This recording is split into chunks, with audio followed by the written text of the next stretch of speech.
the reason I wrote this book is actually a little more nuanced, and I would like to go into it for a minute. Um, when we did our work as site tuners, we kind of learned in the trenches, right? What works and what doesn't. It's that zero moment of truth. Does someone act or not on your website? You can't bullshit your way through that.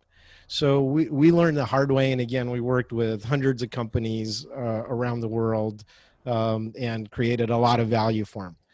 The thing is, our customers use that ethically, I guess, for the most part. You'd say to create better user experiences, align better with messaging and their target audience, that sort of thing, remove friction and so on. Yep. That's legitimate, I guess you'd call white hat marketing.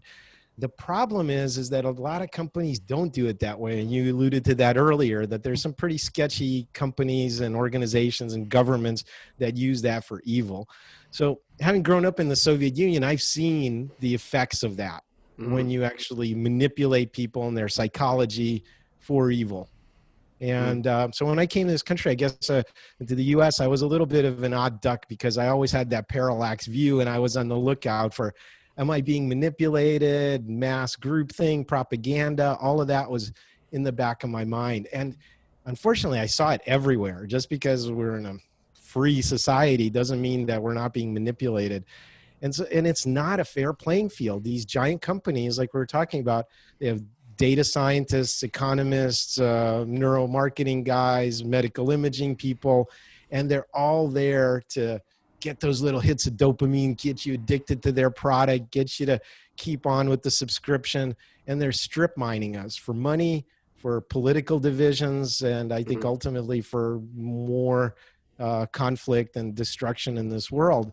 And we're kind of, as consumers, bringing the proverbial knife to the gunfight.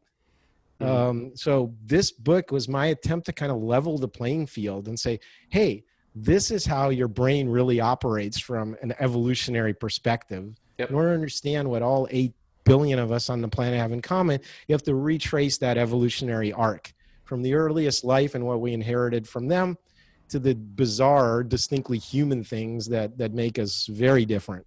And so it's an attempt to take that beyond the marketing world, kind of give it as a gift to all of us, saying this is like being human 101.